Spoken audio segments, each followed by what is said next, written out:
The anticipation is palpable as the Green Bay Packers gear up for their preseason opener against the Pittsburgh Steelers, a matchup that promises to evoke a mix of nostalgia and curiosity.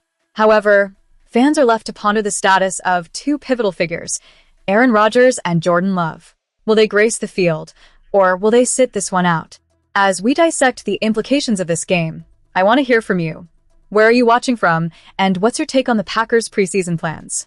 Last season, the Packers delivered an unforgettable performance in Pittsburgh, securing a 35-25 victory that marked a significant milestone, Aaron Rodgers' face-off against the Steelers. The moment was historic for the franchise, especially as Jordan Love took the reins in the second half, showcasing his potential as the future leader of the team. That game was more than just a score. It was a glimpse into the next chapter of Packers football. Now, as we look ahead, the NFL has unveiled its full schedule for the 2026 season. Although we already knew the Packers wouldn't meet the Steelers during the regular season, there lies the tantalizing possibility of Rodgers returning to Pittsburgh should he ink a new contract with the team. The narrative surrounding Rodgers continues to evolve, and it's a story that every Packers fan will be watching closely. On the horizon, the Packers' preseason kicks off in Pittsburgh, an event that will surely draw attention. While the exact date is still under wraps, we know it will take place between August 13th and 16th. This game holds additional significance as it marks the debut of former Packers head coach Mike McCarthy for the Steelers. It's a bittersweet moment, with McCarthy being a beloved figure in Green Bay. However, the tone will be distinctly different from last season's encounter against Rodgers. Let's face it, preseason games are often a mixed bag of excitement and caution. Teams typically rest their starters, and the likelihood of seeing Rodgers on the field, even if he returns to the Steelers, is slim. If he does suit up, it might be for just a series or two at most. Likewise, Jordan Love's playing time will likely be limited as the coaching staff prioritizes player safety and preparation over flashy performances. Following the trip to Pittsburgh, the Packers will head to Denver, where they'll face the Broncos from August 20th to 23rd. These two away games are pivotal for the team as they seek to establish chemistry and momentum before the regular season kicks off. The preseason finale against the Arizona Cardinals at Lambeau Field between August 27th and 30th will also be noteworthy, featuring a sibling rivalry as Matt LaFleur and Mike LaFleur meet for the first time as head coaches in the NFL. While the regular season undoubtedly steals the spotlight, let's not overlook the intriguing storylines the Packers' preseason offers. Each game serves as a critical opportunity for the coaching staff to evaluate talent, strategize, and prepare for the challenges that lie ahead. As we dive deeper into the nuances of the Packers' upcoming games, let's keep the conversation going. What are your thoughts on the team's direction? How do you feel about the potential return of Rodgers to Pittsburgh? The road ahead is filled with questions, and the answers will shape the future of the Green Bay Packers. With every snap, every play, we inch closer to understanding how this season will unfold. Now, let's transition to our next topic regarding the roster adjustments and potential trades that could shake things up as we move toward the regular season. In what promises to be a thrilling addition to an age-old rivalry, reports indicate that the Green Bay Packers are set to clash with the Chicago Bears on Christmas Day this year. This anticipated matchup, which is expected to air exclusively on Netflix, could be a defining moment for both franchises, particularly with playoff stakes on the line. If confirmed during the NFL schedule release, this Christmas meeting marks the second consecutive season that these two teams will face off late in the year, and it could very well shape the postseason landscape. The setting for this epic showdown will be none other than Soldier Field, a venue steeped in history and character. Netflix's decision to feature this game as one of their highlighted broadcasts underscores the Packers' status as one of the league's biggest draws. The Packers already have another Netflix-exclusive game scheduled against the Los Angeles Rams the Wednesday before Thanksgiving, indicating that Green Bay is carving out a significant presence in the NFL's push towards streaming-exclusive holiday matchups. What makes this Christmas Day game particularly intriguing is the unique scheduling aspect, as Christmas falls on a Friday this season, creating an unusual but exciting window for football fans. Reports suggest that kickoff will be around noon Central Time, setting the stage for a festive day filled with high-stakes action. Given how last season concluded, Chicago's playoff victory over Green Bay that ended the Packers' long dominance in the rivalry, this game will carry significant weight and pressure for both teams. The loss to the Bears last season not only shifted momentum back toward Chicago, but also heightened expectations for the Packers as they enter the offseason. Coach Matt LaFleur's squad will be under scrutiny to respond and reclaim their standing in the NFC North, a division that is shaping up to be fiercely contested this season.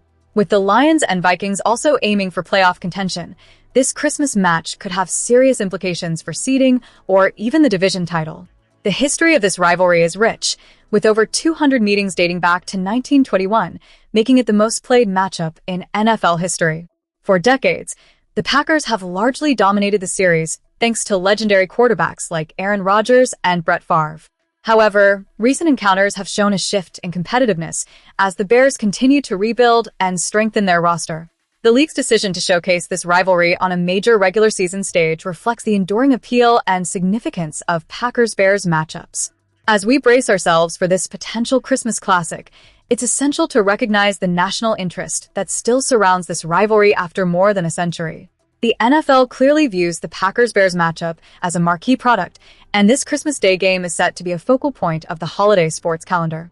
The combination of historical significance, playoff implications, and the current tension between these two storied franchises provides all the elements necessary for an unforgettable showdown. Packers fans, with the potential of this game looming on the horizon, it might be time to start planning your Christmas Day festivities. This matchup could be a pivotal moment in the season, and it's one that you won't want to miss. Now, let's shift our focus to the next item on the agenda. The Green Bay Packers have made a significant move in the second round of the draft, targeting South Carolina cornerback Brandon Cisse as their top investment this year. As the Packers continue to build their roster and solidify their defense, this selection could be a pivotal moment for the team. Fans, where are you watching from?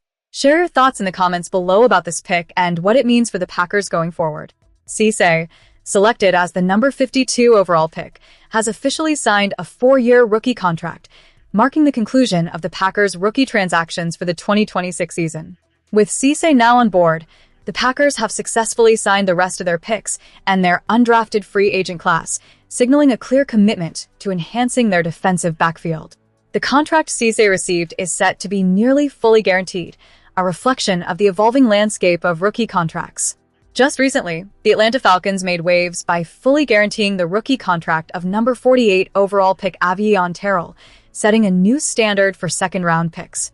While it's unlikely that Cisse's deal will mirror Terrell's exact terms, he should still expect at least 3 years of guaranteed money, with some of his 2029 salary potentially partially guaranteed. This shift in contract negotiations is crucial, especially as the trend moves towards greater security for players selected in the second round.